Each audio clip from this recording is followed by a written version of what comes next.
Maganda at maluwalhating araw po sa inyong lahat. Ngayong Miyerkules, ika-28 ng buwan ng Hulyo taong 2021. At paggaya po ng palagi ang paalala natin, magsuot po kayo ng inyong face mask and face shield. At pag kayo po ay nasa labas na, better be sure. Observe ang 2 metrong distansya o 6 na pie sa bawat isa. At magugas po kayo ng inyong mga kamay ng tubig at sabon thoroughly. And syempre, yung pong inyong mga pangangatawan, kailangan palusugin po ninyo. Doon po sa naging State of the Nation address ni Pangulong Rodrigo Roa Duterte noong Lunes, nagbabala po siya na maaaring merong posibilidad na magkaroon na naman ng lockdown. Kung ito pong Delta variant na sinasabing mas matindi, mas maigting, mas mabilis makahawa, kumalat sa buong bansa. Sangayon po sa kanya, itong Delta variant ay kalat na sa Indonesia, sa Thailand, sa India, at maraming bahagi sa Asia. At sinasabi ng mga Western medicine ang nagsasabi na mas agresibo ito, mas mapanganib, at maaaring ito'y lumika ng kamatayan, madali ang kamatayan. Kaya sabi niya, siguro kailangan nating mapaganda nito, sapagkat napakapanganib nito. Kailangan bumalik sa lockdown. Kung ito ay talagang hindi maiiwasan na kumalat, sapagkat naririto na siya ngayon. Sana'y hindi pa lumala ito. Kailangan ako yung maging stricto, sabi ni Presidente. Kaya sinasabihan ko na kayo, nagbababala ako na maaaring bumalik tayo sa, hindi niya sinabing lockdown, pero sabi niya pareho ng mga unang araw ng coronavirus.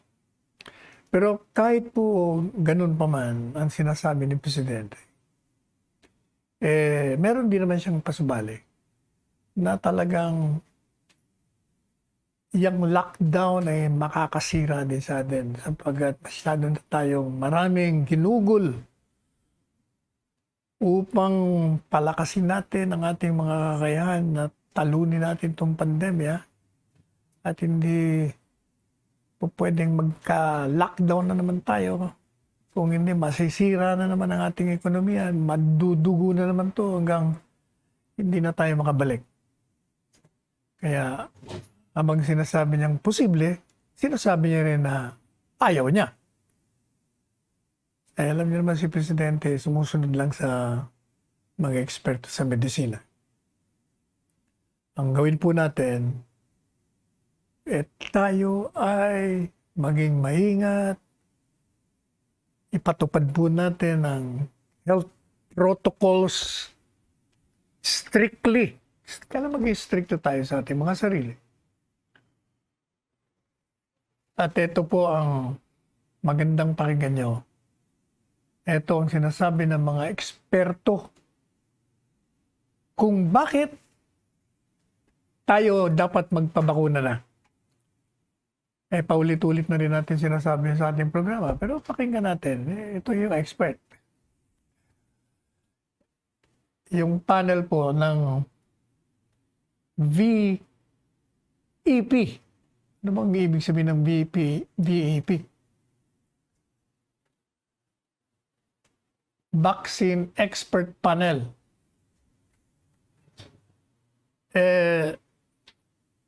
Dahil nga meron tayong nakaumang na panganib na naman dito sa mas problematiko, mas mabilis makahawang Delta variant. Yung pong Vaccine Expert Panel Chairperson na si Dr. Nina Gloriani. Binigyan po tayo ng 8 dahilan kung bakit kailangan nating mabakunahan kahit na anong bakuna. Huwag na kayong pumili. Unang dahilan, yung pong bakuna, mababawasan yung panganib na kayo'y mahawaan o buksan ang inyong katawan na pasukin ng coronavirus o Delta variant. Pangalawa, dahilan. Yung pong COVID-19 makakatulong na kayo ay mailigtas sa maselang sakit ng coronavirus kahit na nga may bakuna ka ikay nahawaan. Ang mangyayari sa iyo pag bakunado ka na, magkakaroon ka rin ng karanasan pero moderato lamang. Ibig sabihin, yung pagdadala sa ospital kung may sakit ka man na ikay nabakunahan na at yung pagkamatay mo, talagang zero yon, zero probability yon. Hindi mangyayari sa iyo. Pangatlo, pag kayo'y bakunado, kayo'y magiging bahagi ng mga protektado na at magdadagdag kayo sa pagbubuo ng tinatawag na herd immunity. Pangapat na dahilan, siyempre, pag protektado mo sarili mo, o edi protektahan mo rin yung mga mahal mo sa buhay. Yung nakapaligid sa'yo. Yung mga kaopisina mo. O yung mga masasalubong mo. O marami kang mapoproteksyonan. Panglima, sa pamamagitan ng bakuna, makakatulong kayo na hadlangan ang pagkalat ng virus. Merong ebidensya bago na nagmumungkahi na yung mga bakunadong tao na maaaring mahawaan sila pero konti lamang yung mga partikulo ng virus sa kanilang bibig at sa kanilang ilong. Ibig sabihin, yung pagkakataon na kumalat ang virus limitado kaysa sa hindi ka bakunado. Panganima, pag ikaw'y bakunado na, hindi lamang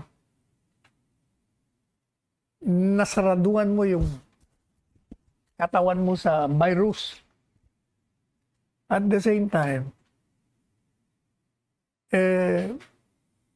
mahahadlangan mo na mag-replicate ito into several mutations which can be more resistant to the vaccines currently available. Kung baga, alam nyo kasi, yung virus daw, pag pumasok, ito'y nag-mutate. Para bagang, nagmumultiply siya may ibang variants na baka yung bakunang ginawa natin hindi na ubra sa kanila doon sa mga bagong variants as a result of the mutations. Pampito, you can start doing more. Ayan, yata hindi ko naintindihan. Ang ibig mo naman sabihin, you can start doing more. Doing what? Ibig sabihin, you can pwede kayong gumawa ng maraming activity. Ibig sabihin, pag ikaw ay bakunado na, siyempre, hindi ka na natatakot gumalaw, hindi ka na natatakot lumabas. alam mo medyo nasa safety ka na eh. Pangwalo, yung huling dahilan ni Dr. Ina. Ina ba yun? Si Dr. Gloriani. Yun daw mga bakuna, yun po raw ang huling hakbang sa mga galaw natin upang makabalik sa normal na buhay. Pwede na natin daw tanggalin na yung face mask at saka hindi na tayo kailangang umiwas ng physical distancing at maaari na tayong makabalik sa ating pamilya. Sa akin naman, alam nyo, sa totoo lang, 1 taon na tayong ganito eh. Sanay na tayo eh. Hindi ba ilang beses ko na sinabi sa inyo, kumakain nga ako, akala ko wala naman ako suot. Kung baga, sanayan lang ho yan. Basta yung kalusugan ng pinag-uusapan, gawin natin lahat. Walang mawawala sa atin. Pag hindi natin magawa, mawawala sa atin, buhay natin. Yun lang yun eh. Ganun lang ho kasimple. Yun ang logic noon. Siya nga pala, bago tayo makalimot, kalimutan natin pasalamatan nga mo si Mayor o Congressman, ano nga ba first name niya? Was it Ria Vergara ng Cabanatuan City? Tama ba ako? Dahil, alam nyo, yun daw kanilang istasyon DCJJ ba yan? Cabanatuan City. Tayo po na interview doon eh. Si Kongresista Ria Vergara. Kita ko kami sa SONA. At sabi niya, alam mo ba, Sek, yung counterpoint mo, nire-replay namin sa aming istasyon. At tuwan-tuwa daw po siya sa ating pagdadalakay na ginagawa. Malumanay daw. Hindi daw tayo nagmumura. Meron nga isa nagsabi, doon naman sa Bongo Island, yung mga barangay kapitan doon. Sabi nga, Secretary, pag nagpapaliwanag ko kayo parang yung nakikinig pang may kasalanan Kaya nakakatuwa. Anyway, salamat sa pagre-replay nyo ng counterpoint. Kaya pala, magugulat ako, maraming nanonood sa atin sa mga iba-ibang lugar. Sa totoo lang, mas maraming nanonood ng counterpoint sa probinsya kesa dito sa Masa, sa Maynila. Alam niyo ba kung bakit? Kasi dito sa Maynila, dito parang rito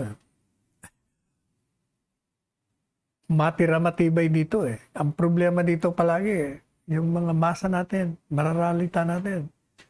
Busy sila sa paghanap ng mailalagay nila sa lamesa.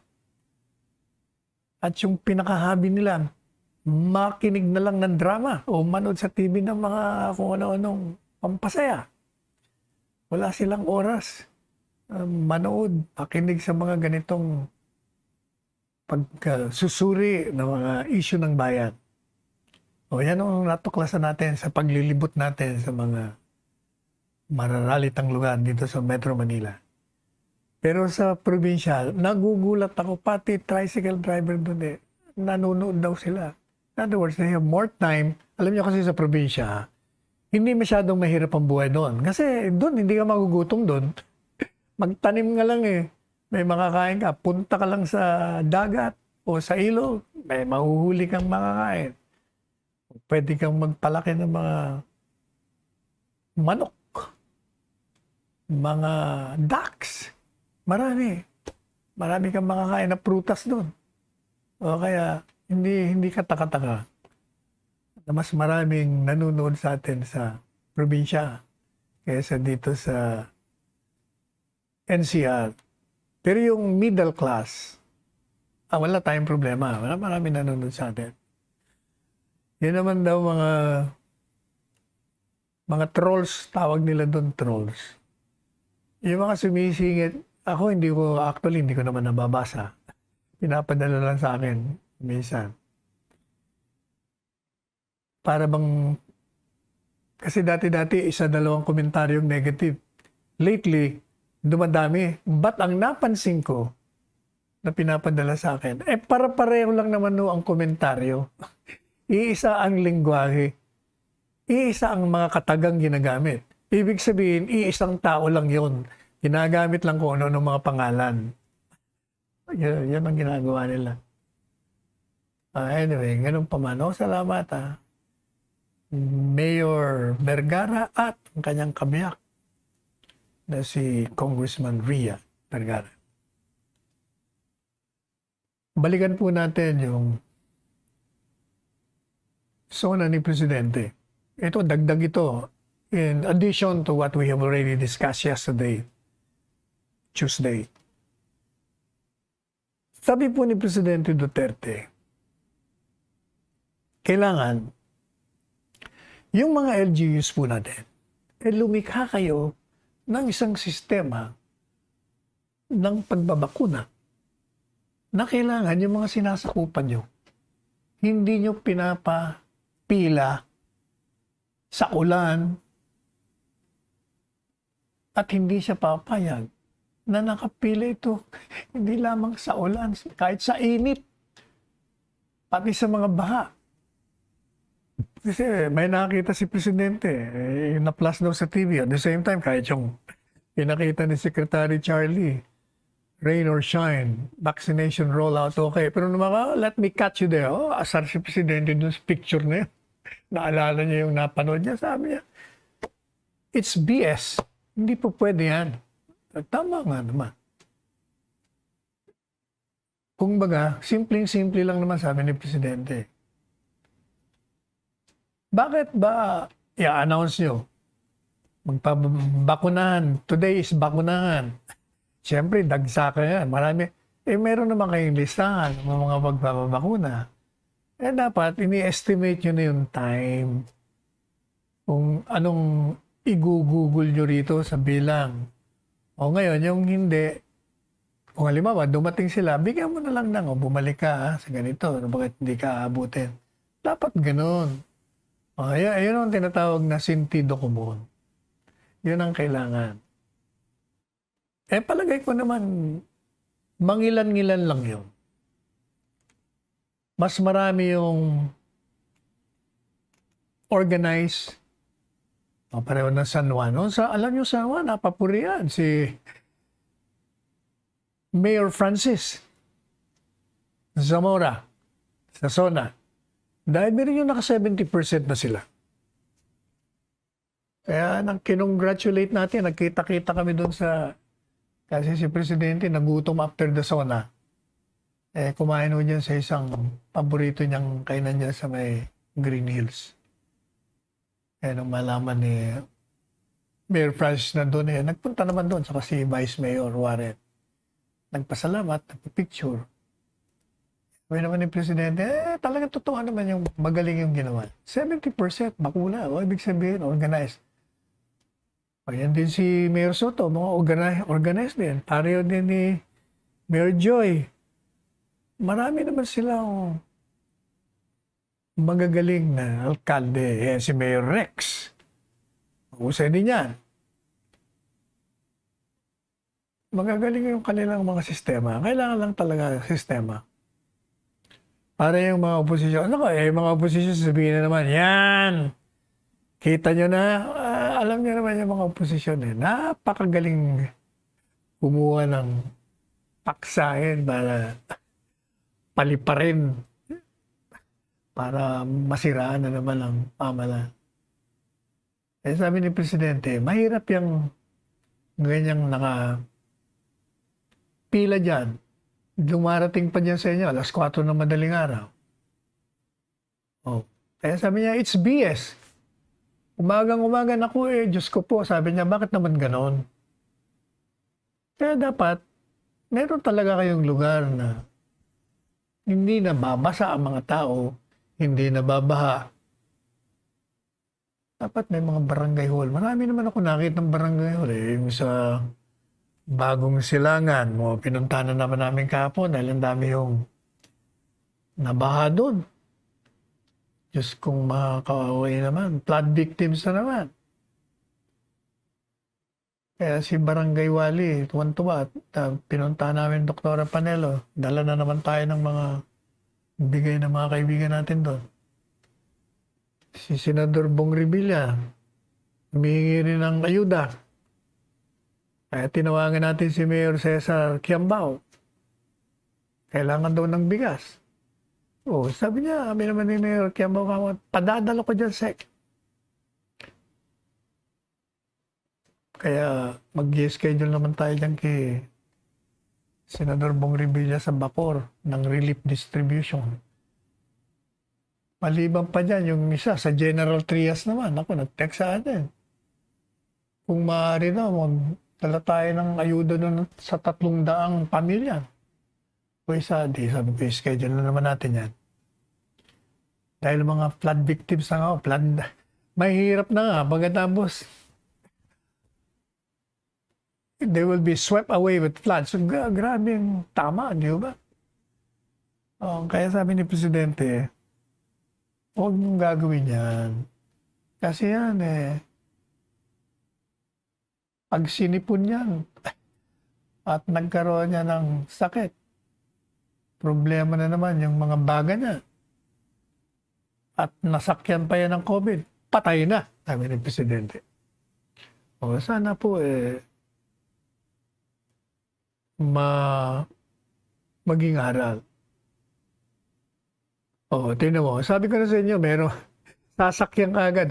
Kagaya nitong si Ato. Si Ato Reyes. Kaya aktivista yung bagong alyansang makabayan na walang nakitang kabutihan. Nung narinig niya, ako meron na kagad siyang komentaryo. Sabi niya, yan, walang pila yan sa panahon ng ulan, sa baha, para makakuha ng bakuna kung sufficiente ang bakuna. May logic mo yan. Wrong. Hindi yun ang dahilan. Ang dahilan yung sistema. Sufficiente tayo sa bakuna, yung sistema ng pagtuturok kung anong oras, kailan babalik, yun lang yun, hindi yung mga kasama mo nga, nagre-reklamo, tama yung senador ng Cavite, nagre-reklamo nga, ang dami na raw natin bakuna, ang dami na tuloy tayong utang daw. Hindi kayo nag-uusap-usap Magkaalyado naman kayo, although strange bedfellows kayo, yung isa, military dati, kayo naman mga left-leaning, pero ngayon nagkakampihan kayo. Anyway, huwag na kayong mapagpapaniwala dyan sa mga intriga ng mga nandyan sa kaliwa o sa mga kalaban ng Estado. Walang mangyayari dyan. Ang pakinggan nyo, yung papuri ng World Bank tungkol sa programa ng bakuna sa ating bansa. Ano ba sinasabi niya? Alam niyo ba si Victoria Kwakwa? Ito po World Bank Regional Vice President for East and Asia and the Pacific. Nagpayag siya ng sana daw yung pacing ng bakuna, yung estilo ng pagbabakuna, yung rollout natin, ipagpatuloy daw natin upang makuha natin yung target ng ma-immunize 100% ng adult population bago matapos itong taon ito. Sabi niya, I think you are in a good place with your vaccination program and I hope it continues. So, nasa mabuting kalagayan kayo sa inyong programang pambakuna. At sana ipagpatuloy ninyo yan. Yan po ang kanyang sinabi sa kanilang virtual meeting ni Secretary Dominguez. Sabi po ni Secretary Dominguez, dati-dati, hindi pa umabot sa 3 milyong bakunang doses ang natanggap ng Pilipinas sa unang quarter ng taon. Pero ito ay dumami na, naging 25 million doses noong Abril sa Hunyo. Kaya pinalam niya po kay Vice Presidente Kwakwa ng World Bank na yung mas malaking delivery ng mga 70 milyong bakuna inaasahan po natin sa third quarter nitong taon. At mga mahigit pa sa 70 milyong doses sa huling quarter naman ng 2021. At ito pong lahat na mga inaasahan natin dumating at nabili na natin, kasama na yung mga donasyon pa, is sapat na po ito upang mabakunahan natin ang 100% ng populasyon ng ating bansa. Yan ang sinabi ni Secretary Sonny Dominguez kay Vice Presidente Kwakwa. Tayo naman mabilis at episyente naman ang pagbabakuna natin sa mga mamamayan. Kung makikinig kayo sa gobyerno na hindi nagsisinungaling. Pero kung makikinig kayo sa oposisyon, yung mga kolumnista dyan, wala nang nakitang maganda, yung mga komentarista, yung mga naninira kay Presidente, sabihin siya, wala yung mga roll out na yan. Lahat sila palaging ganyan. They sing the same tune. Iisa lang po ang tono nila. Puro paninira. Kahapon nga nanonood ako kay yung isang senador na may asawang artista. Dalawang may asawang artista dyan Yung isa taga Batangas. Yung taga Batangas ang tinutukoy natin. Kasi lately, kaalyado to pero binibara niya administrasyon. Siguro, tatakbo yata yung asawa o kung ano man. Pero itong anchor na naman, as usual, si Karen. Alam niyo naman si Karen. Isa rin tong dati-dati, napaka-objective nito pero lately talagang halatang-halata mo na Lumalabas na tuloy Lumalabas na yung kulay mo kahit na hindi naiisip ng ang ini-interview niya, talagang feeding the guests with certain premises para nasakyan naman ng isa. Tinatanong niya, ano bang masasabi mo sa responses? Okay ba? Kulang ba? Yung isa naman, kailangan natin, ganyan, ganito, ganyan. Yung mga sinasabi niya, dati naman nung ginagawa na.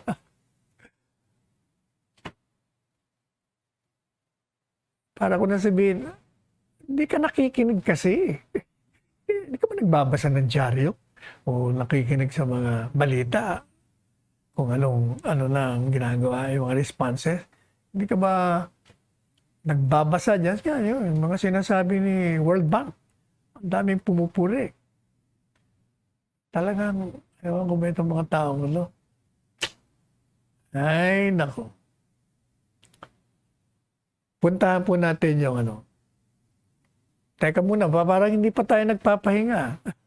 Mukhang maganda yata ang tulog ko kaya nasa mabuting kalagayan tayo, hindi tayo naantok.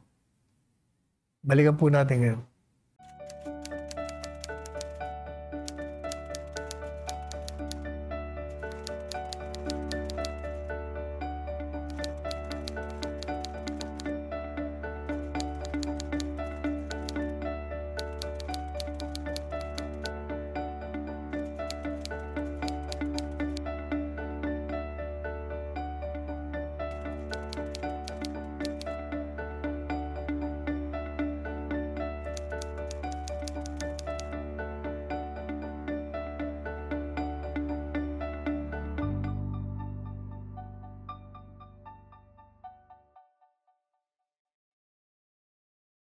Punta naman po natin yung security aspect.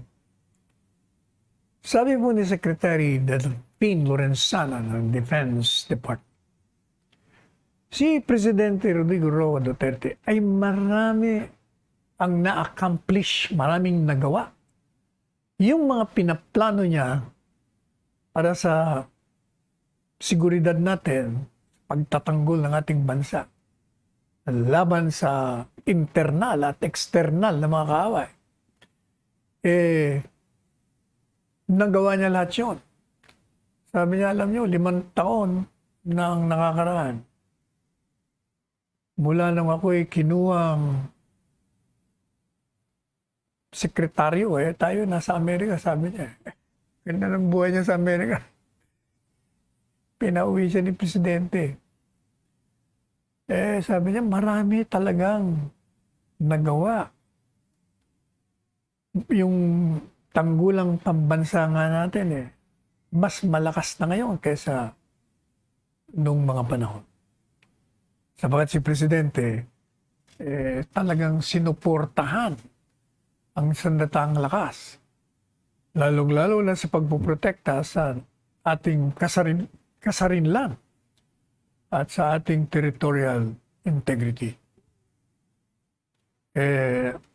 Inayos natin yung ating internal security, yung ating pakikilaban sa terorismo, pati na yung ating peace-building efforts. Kung baga, naggawa tayo ng mga programa kung saan may kahit natin yung mga kalaban ng gobyerno na magbalik loob sa lipunan at magkaroon ng kapayapaan sa mga lugar kung saan sila ay active.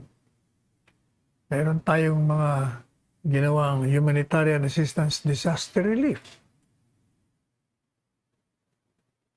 Sabi ni Secretary Delfin, dati po itong retiradong Army Major General, PMA to.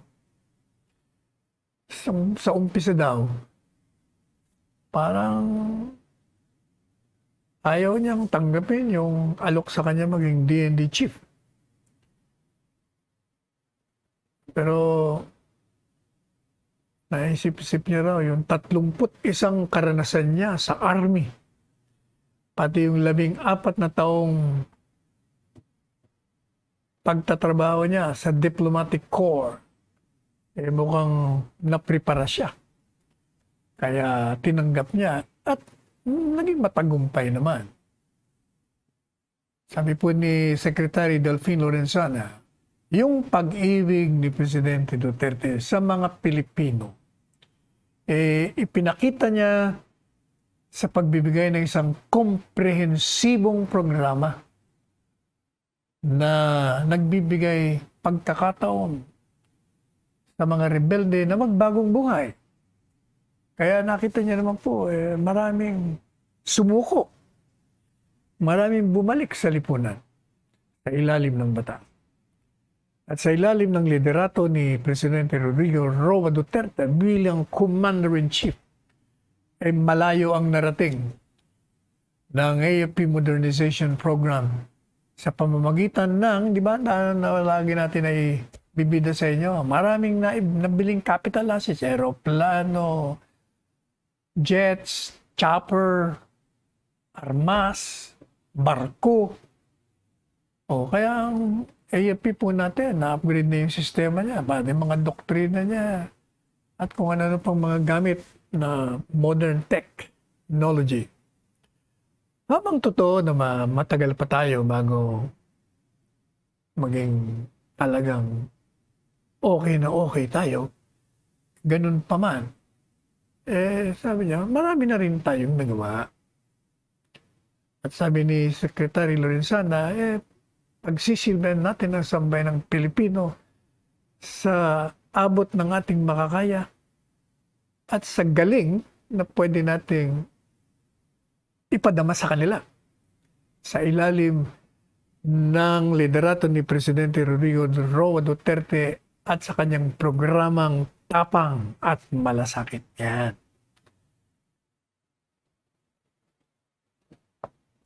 Maliban pa, alam nyo, yun nung 4 na araw nating pagbabahagi sa inyo ng mga accomplishments ni Presidente bago siya magsona, kulang pa ho yun. Hindi pa tayo tapos doon actually. Yun lang yung mga una. Marami pa tayong hindi naibahagi sa inyo. Kagaya halimbawa,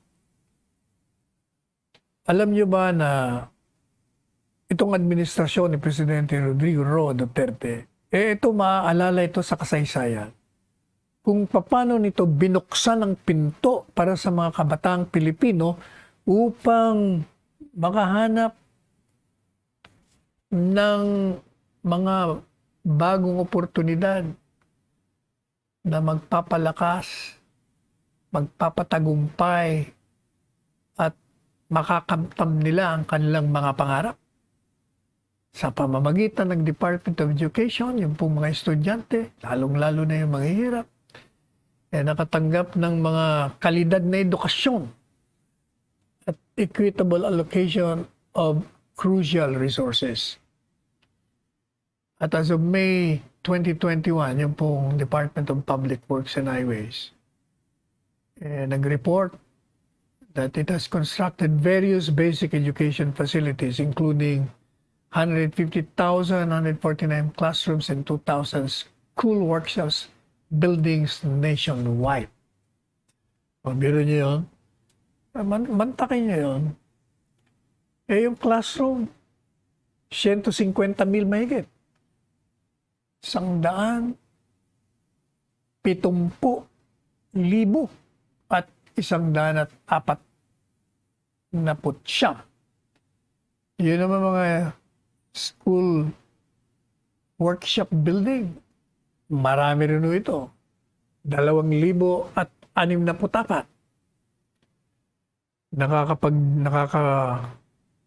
Nakapagdagdag na din tayo sa ngayong kay DSWD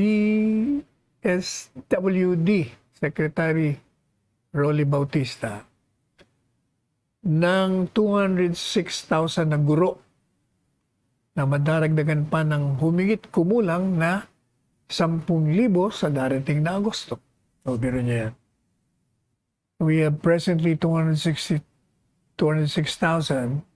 and we're expecting 10,000 pa will join the ranks of our teachers. Yun ang sabi po ni Secretary Rolly. Yun daw pong patuloy na pagpapatupad ng K-12 program. Ito raw po ang nagbukas ng daan para ang ating pamahalaan ay makasiguro na mahigit sa 3 milyong estudyante ay magkaroon ng mga academic skills at patuloy ang kanilang pagtitraining sa ilalim ng international standards. Natulungan rin ng pamahalaan ang mahigit na 2.2 million na kabataan na nais mag-aral ng high school. Ngunit walang sapat na kakayahang pinansyal sa pamamagitan ng assistance program tulad ng Education Service Contracting Programs in Senior High School Voucher Program.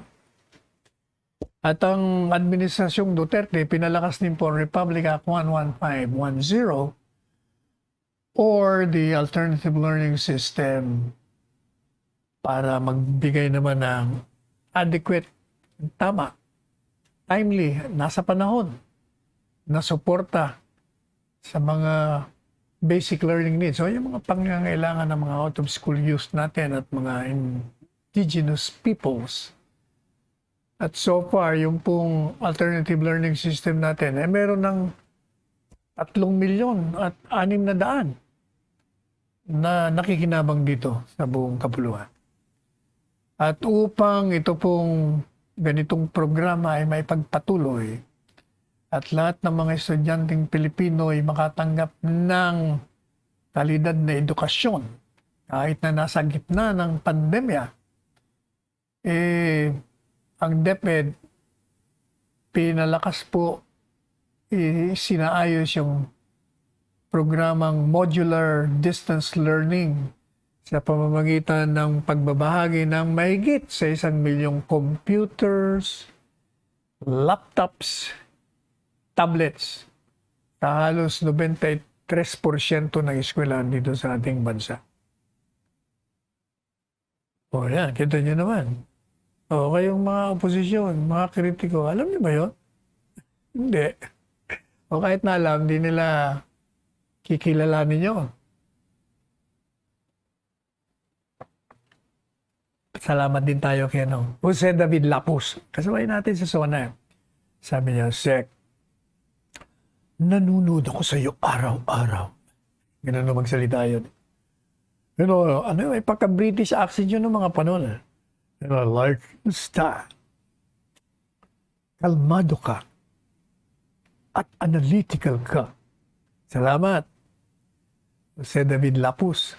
Ito yung mga pinapakinggan ng mga aktivista ng mga panahon during the 70s eh. Magaling ito. Taon-taon parang nakikita natin to sa SONA. Sabi niya, ilang taon na kaya ito si Jose David Lapus, si Professor.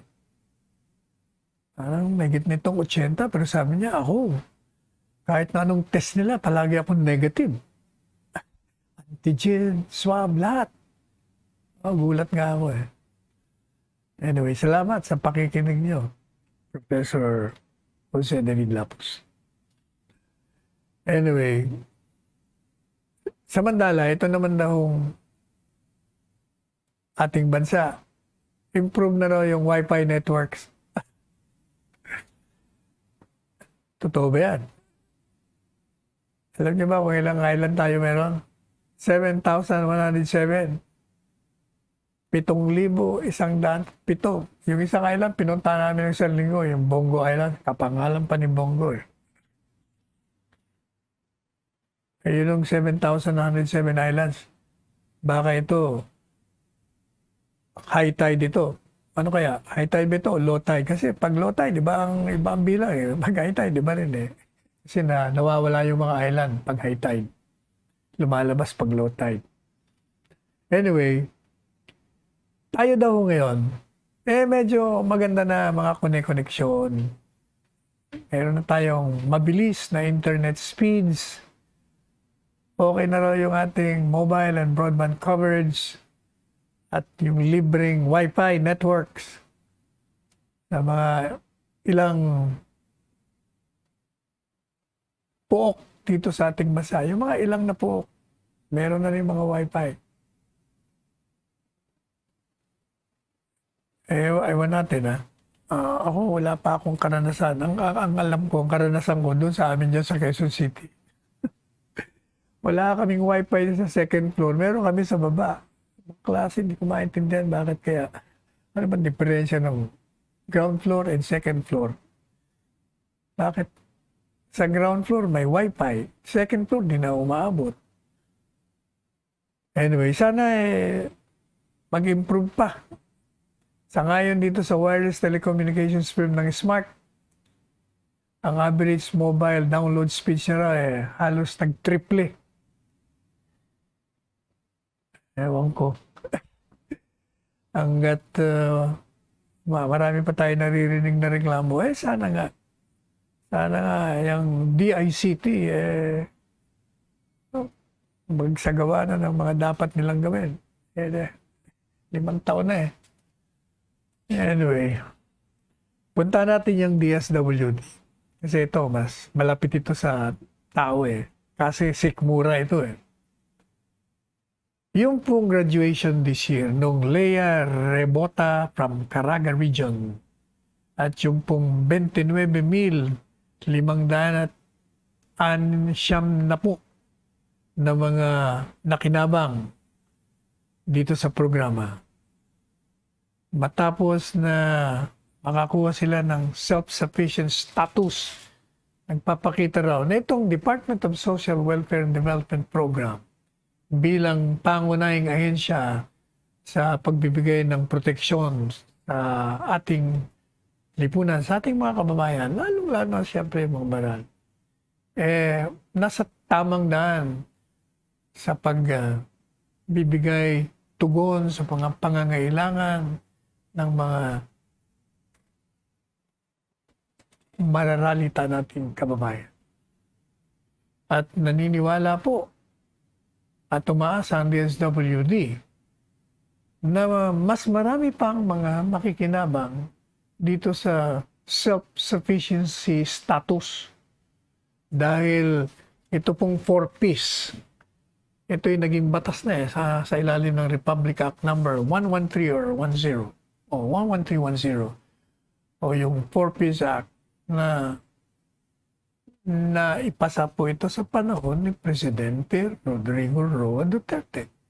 At ito ay kinukonsider na isang ligasiya pagdating sa social protection sapagkat minamandato nitong batas na ito yung dagdag na mga cash grants at yung patuloy na pagpapatupad ng programa nakasama palagi sa budget allocation every year para yung mga makikinabang ay patuloy na tatanggap at madagdagan pa. Pangkasalukuyan po yung 4-piece natin, ang pinagsisilbihan nito ay 4.2 milyones na pamilya beneficiaries.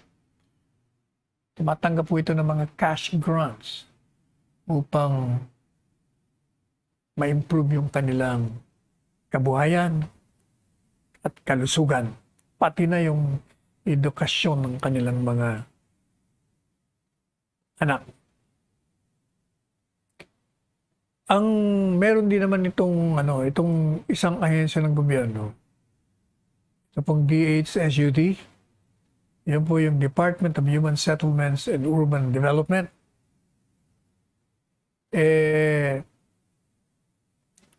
Meron mga ginagawa ito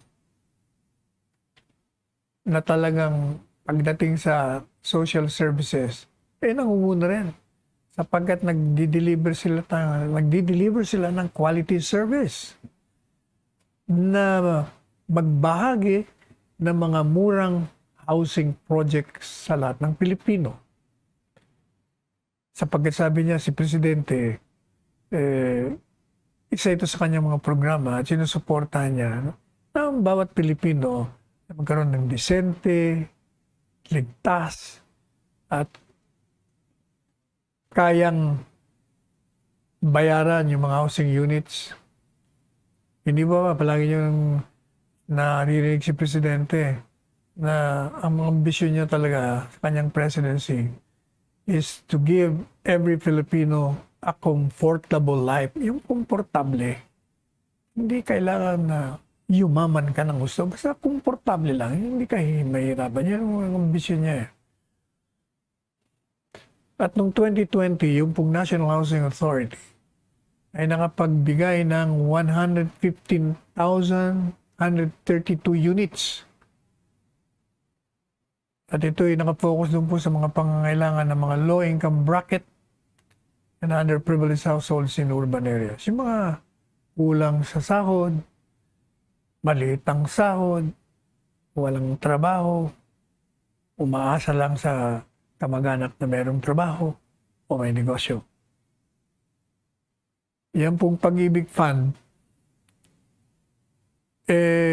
pinagmamalaki nila yung all-time high financial statement in 2020 na meron daw silang 31.13 billion peso savings at 63.75 billion naman loan take-out.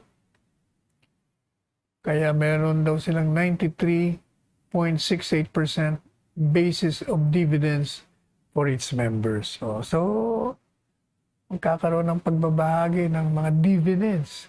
Sabihin, pera yan na papakinabangan ng mga miyembro ng Pag-ibig Fund. Ito pong DHSUD, pinacilitate nila yung pag-accredit ng 29 na socialized housing projects at approval ng escrow agreements ng 70 main na condominium and subdivision projects.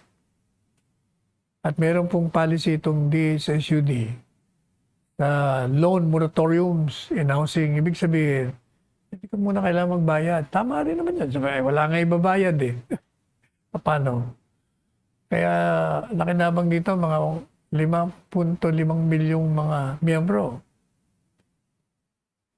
At yung DHSUD, pinayagan din po nila na ipagpatuloy ang real estate activities. Basta kailangan, sabi nila, yung strict yung health protocols, patutupad nyo. Mga 55,000 manggagawa na ang bumalik sa trabaho. At mahigit sa 400,000 housing units ang naipagpatuloy na ginawa. Yan. Hindi rin alam yan ng ano. Nagmamaang-maangan itong mga oposisyon sa mga kritiko. Dapat inaalam niyo yan. Ito nga palang si nakita rin kami nito si dating kongresista at ngayon ay Pasay City Mayor Emmy Calixto Rubiano. Kita rin kami sa SONA. Nagchikan din lang kami sandali. Sabi ni City Mayor Emmy, yun daw walang tigil na suporta ni Presidente Duterte para sa mga LGUs. Ito ang naging dahilan kung bakit nagtagumpay sila sa kanilang mga layunin, mga programa nila sa nakalipas na 16 na buwan at harapin ang coronavirus at magtagumpay dito. Ito daw pong estilo ng tapang na pamamahala ng Presidente. Ito raw ay nagbigay inspirasyon sa puwersa ng pulis ng panatilihin ang kaayusan at katahimikan, labanan ng mga illegal na droga, ang kriminalidad, ang katiwalian, pati na yung insurhensiya. Sabi ni Mayor Emmy, itong si Presidente Duterte, siniguro na magkakaroon ng malapitan at tunay na ugnayan sa pagitan ng Pasay LGU at national government agencies. At sa huling taon daw ni Presidente Rodrigo Roa Duterte, sabi ni Mayor Emmy Rubiano, umaasa daw siya na ang Presidente lalong palalakasin ang relasyon sa ibang bansa, particularly daw pagdating sa kalakalan. Kaugnay po rito, naalala ko nga tuloy yung mga sinasabi ng mga pinupunta nating LGUs na dito lamang sa panahon ni Presidente Duterte na nagkaroon sila ng damdamin na parang kasama sila sa pamamahala. Bahagi sila ng pamamahala sapagkat yung national government talagang sinusuportahan daw sila. At saka yung mga cabinet members daw, madaling lapitan, madaling makausap, mabilis sumagot. Hindi daw kagagaya ng mga nakaraan. Magagalingan, hindi mo malapitan daw, wala naman nangyayari. Nakaisandang sulat na siya, hindi man sinasagot. Yun ang kaibahan. Anyway, ito namang totoo ba ito? Parang yata hindi ako naniniwala rito. Parang pakitang tao lang to. Ayoko yatang i-discuss. Sapagkat mas marami akong alam.